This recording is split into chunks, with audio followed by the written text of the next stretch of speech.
మౌనముగా ఉండవలను కలుగునేమో అని. అది ఏం చేయాలి చెప్పండి? ఒంటరి జీవితం కోరుకోవాలండి. ఇప్పుడు ఒంటరి జీవితం విశ్వాసులైనా ఒంటరిగా ఉన్నప్పుడు తన భవిష్యత్తు అంటే అర్థమవుద్ది. వారికి కష్టమంటే వాళ్ళకి జ్ఞాపకం వస్తుందండి. 10 మందిలో ఉన్నప్పుడు ఏస్తాం మనం, ఏదో ఒకటి నవ్వు ఉంటామో, ఏదో ఎలాకోలా మాట మాడతామో, వీళ్ళతో ఎలా చూసి ఎక్కిలిస్తా వీళ్ళని ఎక్కిలిస్తా అన్నీ మర్చిపోతాం.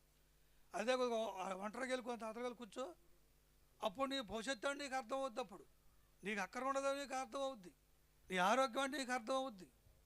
అందుకే పేరా ఒంటరిగా కూర్చోవాలంట పేర. అందుకే పేరా భక్తుడు అన్నాడు పేరా, కనుక ఎన్నిక లేనివాడు బహువైన జనం అవుతాడు. ఎన్నిక లేని వారుగా ఉండాలండి అండి.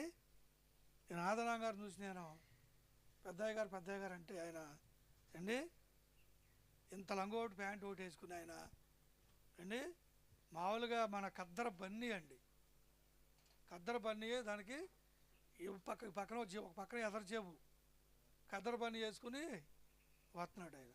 ఈయన ఆదరాం గారు అన్నారు. నేను మారస్మంది కొత్తలో అండి. అప్పటికే ఆయన చేతి కింద 13 మంది శాకులు ఉన్నారండి. 13 మంది శాకులు పంపించాడు ఆయన అండి. ఈయన ఆదరాం గారు అంటే ఆయన చూసి ఈయన పెద్దయ్య గారు అంటే ఈయన అన్నా నేను. ఈయన అండి విజయరాజు గారు, ఈయనండి కొత్తగా రక్షణ పొందాడండి ఇంకా అని చెప్పి నాన్నగారు పరిచయం చేశాడు ఆయనకి అండి. అప్పటికే 13 మంది శాకులు పంపించినప్పుడు కూడా స్టేజ్ ఎక్కేంత వరకు కూడా ఈయనే పెద్దయ్య గారు అని గొప్ప బండి కొట్టించాను నాన్నగారికి ఒకసారి జంక్షన్లో. గొప్పగా బండి అన్నాడు, ఈయనండి ఈయన చాకుడండి అన్నాడు అండి. మండలు కొట్టుడు అంటే ఎన్నిక లేనివాడుగా ఆయన అలా ఉండమట చూడండి. ఈ రోజున ఆయన ఇచ్చినటువంటి భేదం చూడండి ఈ రోజున. ఇప్పుడు దగ్గర సుమారు 100 మంది పైన ఉన్నారండి సేవకులండి. దేవుని పిల్లల సావత్తులు కొన్ని సంఘాలు పెట్టినప్పుడు కూడా పేర్లు ఆయన బీజం మీద పెరిగినటువంటి వారు 100 మంది పైనే, దగ్గర 120 మంది నా లెక్కలో ఉన్నారండి. అంతమందిని ఆయన బీజం మీద రక్షించబడ్డారు. కనుక పేరు గుర్తు పెట్టుకోండి. అందుకే మీరు కూడా గొప్పవారు కావాలంటే ఏం చేయాలో చెప్పండి? ఒంటరిగా కూర్చోకూడదు, ఒంటరి రావాలి. సంఘం నుండి ఏరవటం ప్రయత్నం చేయాలి. అందుకే చాలామంది ఇల్లుని ప్రేమిస్తారు. అమ్మో నా ఇల్లు అంటే, అందుకనే ఆ ఇల్లు అమ్మిన దాకా దేవుడు ఊరుకోడు. అమ్మో నా ఆత్త అనుకో, ఆత్త అమ్మిన దాకా ఊరుకోడు దేవుడు. అమ్మిస్తాడు ఏదో రకంగా, ఇల్లు అమ్మేస్తాడు, ఆత్తలు అమ్మేస్తాడు, ఆ తర్వాత కొండలు కూడా అమ్మేస్తాడండి. ఎందుకని నువ్వు దేని ప్రేమిస్తే దాన్ని అమ్మేస్తాడు.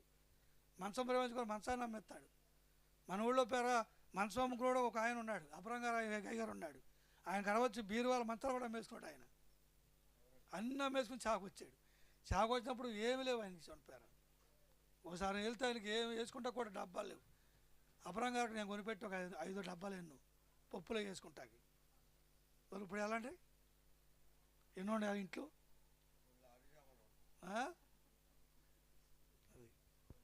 గుర్తుపెట్టుకుని పేరు, ఎందుకంటే టైం లేదు కాబట్టి నేను ఎక్కువ టైం చెప్పను. మరి మొదటగా మీరు గొప్పవారు కావాలంటే ముందు సంఘం నుండి ఏరవ్వాలి. మారవచ్చు పొందిన ప్రతి ఒక్కరు కూడా సేవ చేయాలని దేవుని యొక్క చిత్తం అండి. అది నేను చేయన సేవ నేనా ఇది మాట వస్తుంది మనకి. అయ్య బాబా నేను వెళ్ళండి సేవ అంతేనా సేవ అంటే అంత ఏనమండి. ఒక ఆయన అంటాడు, నా కూతురు నేను సేవకులకి ఏమను, నా కూతురుని సంఘంలో ఏమను అంటే అంత హీనంగా కాబట్టి యేసుప్రభు అంటే నీకు యేసుప్రభు సేవ అంటే అంత హీనమండి. ఎంత చిన్నచూపండి, చాలా బాగా కలుగుతుందండి. నాన్నగారు మమ్మల్ని సేవ చేయమంటే కుదరదండి. ఒక ఆయన నా మొక్క మీదకి వచ్చి, నాన్నగారండి మేము అలా నడుచుకుంటాం, సేవ అంటే కుదరదు. అంత హీనమండి దేవుడు అండి. నాకు అనిపిస్తుంది నమ్మకం లేనివాడు విశ్వాసి మూర్ఖుడు. విశ్వాసం లేనివాడు దేవుడి మీద నమ్మకం లేనివాడు సత్తాన్ని భయం వేస్తుందేమో, అక్కడ దేవుడు చంపేస్తాను భయం వేస్తుందేమో. నాకు అనిపిస్తుంది రోజు అనిపిస్తుంది మాట, ఇంత నమ్మకం లేనివాడా, ఇంత అల్ప విశ్వాస అనిపిస్తుంది నాకు. నేను నాన్నగారు నన్ను చావు పంపండి నాన్నగారు, తోటకూర మరి ఇప్పటికేం పంపండి నాన్నగారు, నేను వెళ్తాను, నేను సంతోషపడతానండి. నేను వెళ్తాను నాన్నగారు పంపమంటే సేవకు అంటది. మరి భీముడే మాట అన్నాడు. ఎందుకని ఇళ్ళ వెళ్ళపోయినా అంటది ఆ మాట, నాగారిని పంపండి వెళ్తాను, నేను సంతోషపడతా పేర. ఆమెకు ఆశ ఉంది వెళ్ళాలని, కానీ తోకాయ ఊడుతుందిగా తలకాయ రాట్లా. కానీ మన సంఘంలో తలకాయ ఎత్తేనే కుదురుద్ది. కనుక పేర ఈ కొద్ది మాటలు దేవుడు మీ అందరి హృదయాలు దాచి ఉంచను గాక. ప్రార్థన చేసుకుందాం.